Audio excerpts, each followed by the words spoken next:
Like, I'm so grateful for social, and it has Yeah. its positives where you can connect with a community like that, but it definitely has its flaws at time. And I know you're very open about talking about that and sharing some of your experiences.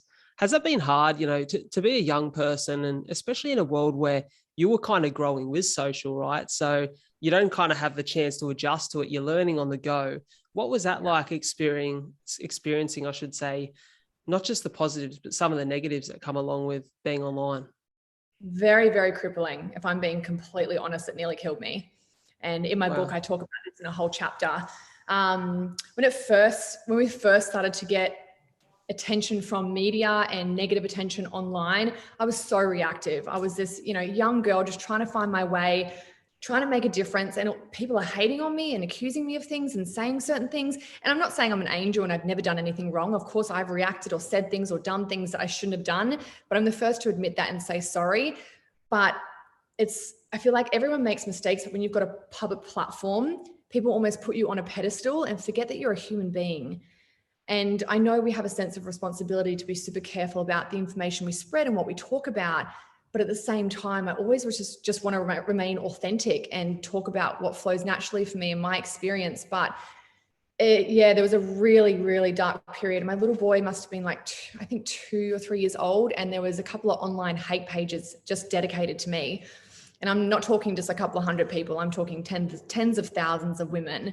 Ended up being 5 women on a roster that they would watch my Snapchats and Instagram stories 24 hours a day. They had a roster and screenshot everything, make funny memes, send the people on the forum over to my Instagram page to comment mean things. I got followed in shopping centers, followed back home, things thrown at me, death threats. I had to turn my comments off on Instagram for 6 months because I couldn't post anything without it just being bombarded with hundreds of hate comments. It was awful. And I just felt like I couldn't breathe. There was no light at the end of the tunnel. There's not one part of my day that wasn't consumed and worried with what's going to happen next. And are they going to come to my house? Like, I remember this one time my husband was away and he posted he was at the tennis in Melbourne and they said, like, we know you're home alone, lock your doors. And I've got my 2-year-old up sleeping and I'm just like, am I meant to call the police? And the police do nothing. Instagram and Facebook don't care about online bullying. They have the power to censor and to take down groups, and they just don't. It wasn't until we took legal action that we ended up getting the pages taken down. But in saying all of that, I'm really, honestly, hand on my heart, very grateful for what I've been through because it forced me to grow. You grow through what you go through. And I got very thick skin. I'm very resilient. I'm very strong now, but I'm also really compassionate. And I really feel like I have a good understanding as to why people do the things that they do. And it's never about you. Like you can't take it personally as much as they try to make it about you. Hurt people, and healed people heal people.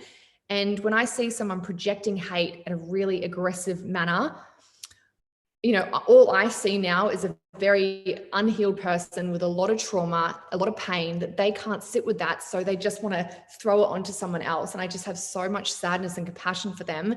I try and talk to them about it. Some people don't want to bar about it. Other people are straight away like, oh my God, I'm so sorry. That did trigger me and I took it out on you. I have very interesting conversations with a lot of people online, but I just don't believe that anyone is born evil. I don't believe that people wake up and go, oh, I don't know if I'm allowed to swear on this show. You can go for your life. I want to fuck up Ashy's day today. Like, I don't believe people think like that, but different people and situations can trigger certain emotions in people. And a lot of people don't know how to regulate themselves because they're not breathing. They don't have support. They've gone through trauma.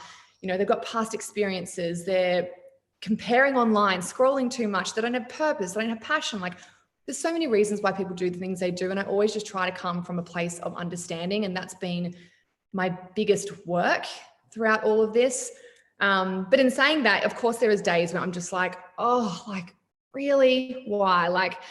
But I handle it so much better these days. And especially if it's at me, I'm really stoked if someone comes at me because I'm like, thank God they're attacking me, not a 13-year-old girl who doesn't have any support, any tools or techniques. And this could be the comment that tips her over the edge.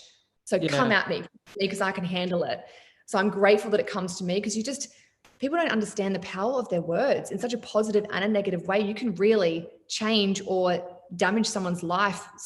It's so much, it's so powerful. So we have to be so mindful and careful about the words that we speak online and offline, because we want to make a difference in people's lives in a positive way, not be the reason why something happens to them or they end up in a mental breakdown, or, I never want to partake in that. Why would anyone want to?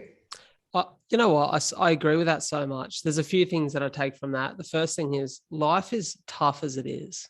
Like life is challenging. Why make it any harder for anyone else? I think we live in a world where we're so exposed to content. We're so exposed to human personality more than ever because of social.